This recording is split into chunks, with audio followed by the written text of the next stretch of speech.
In today's Tactical Tuesday episode, I'm going to talk about multicolor decks. And while I'm super tempted to cover Starter Decks 9 and 10 content, the purpose of this topic is to give you insight on how to provide support to an existing color by using another, or in some cases, two. Have you ever played a red deck but felt you just didn't have enough memory? Prior to Memory Boost, maybe you splashed a separate tamer for added memory benefits or option cards that can help you gain memory. Or played a blue or green deck but didn't have any destructive defense? Maybe you splash in red or yellow for destruction. Or better yet, maybe you had ways to recover security, but all the yellow cards you had were crap. Early Digimon decks typically stayed in one color. You played red? You probably played aggro, checking multiple security and in some cases, negated option cards. Blue?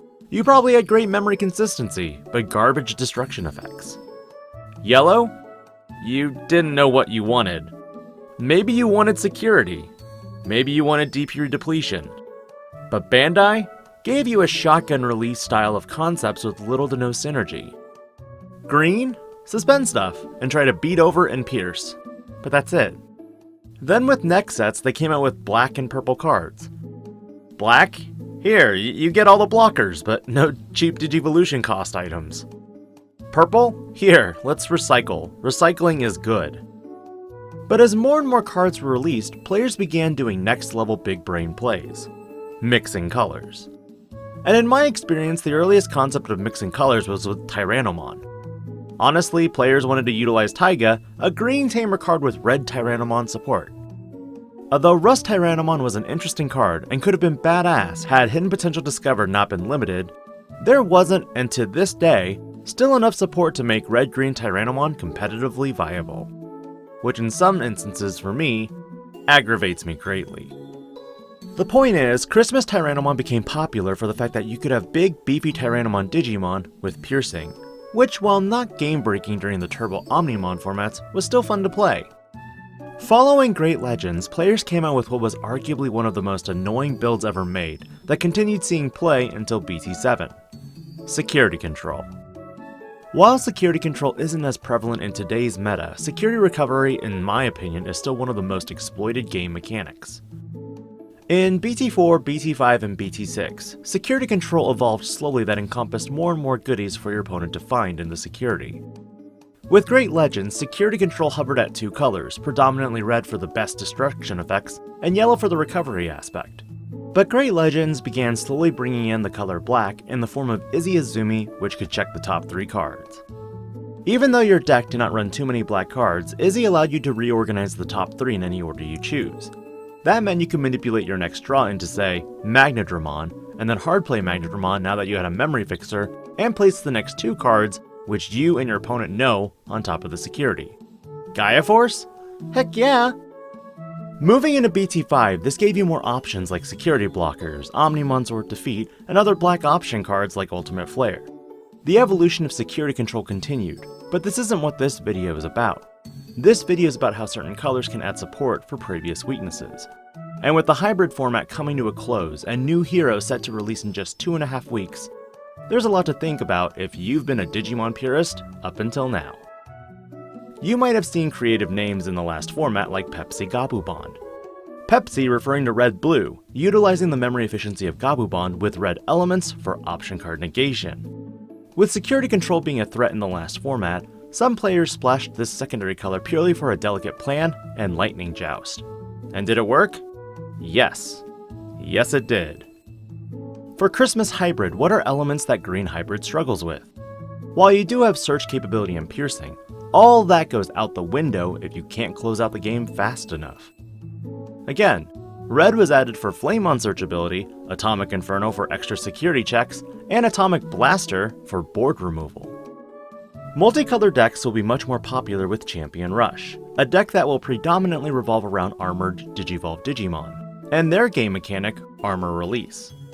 Additionally, a lot of Digimon that were previously seen in Special Booster 1.5 will be making reappearances as dual-colored cards with Jagras Digivolution capability. Remember Sylphimon and Chikuamon? These were the earliest Digimon cards that counted not only as their color, but their secondary color as well when outside of the raise area. meaning Sophiemon was red and yellow and could Digivolve from either or into either. Shikuamon was the same, but for blue and yellow.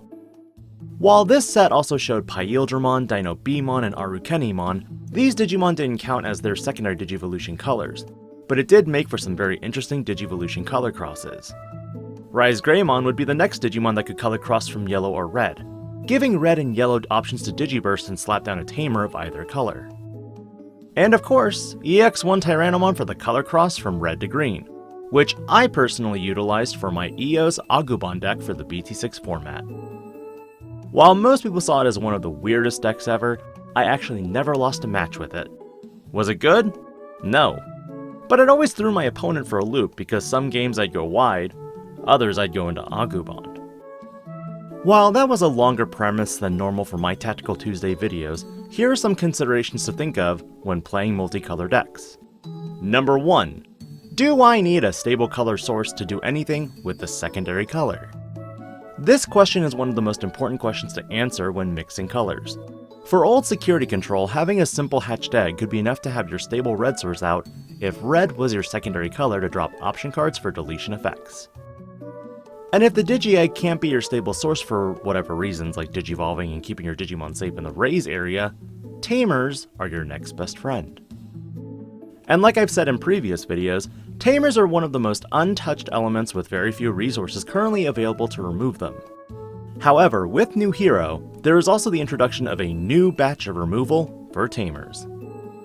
Tamers can play a wide variety of support, whether it be extra memory, adding cards to hand, or even rearranging the top cards of your deck. Cards that can do that and be memory fixers are extremely valuable. Take Davis Motomiya. While there is a reprint in the future, the current value of this card is $15. And keep in mind, with the new starter decks and the fact that the new dual color cards do indeed count as both colors, you'll be able to add green and blue cards more easily. But with color stabilization in mind, let's look at other considerations. Number 2. How do the Digimon fit together in the evolution chain? For this specific consideration, I'm going to use EX1 Tyrannomon as my example. Why would anyone choose to play this card when Tyrannomon itself isn't good? My application for playing this was to combine Eosmon and Agumon Bond of Bravery together. After all, with Agumon Bond of Bravery, you run predominantly a deck of Agumons and Agumon Bond of Bravery. Your champions in this lineup are typically Promo Greymon and Red Hybrid. Eosmon just builds super wide, trying to draw every Eosmon as you go by utilizing Manoa Bellucci. But the best part was transitioning from Agumon to Tyrannomon, who is green when on the battlefield, which lets me evolve into an Eosmon from there. With New Hero, there are many possible evolution chains that were never there before, due to new color combinations. Flamedramon and Halsamon now allow for some crossover with red and blue. Hookmon and Surfmon with blue and black, Rapidmon and Digmon with green and yellow. But the biggest wildcard of New Hero?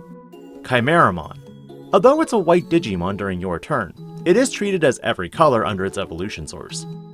Meaning if you Digivolve from a red baby into a Digimon that's red, but then cross over into a red-blue card and Jokers it with a hard-played green and yellow card, it counts as 4 colors. For the next set, while there are higher memory costs associated with some of these dual-color Digimon, evolution chains are also going to be variable and create more diversity for deck building. What are your thoughts on multicolor decks in general? Do they lack consistency like before, or has consistency gotten a lot better? Are you a purist when it comes to building Digimon decks? Let me know in the comments below. As always, this is Digi-Panda, logging out.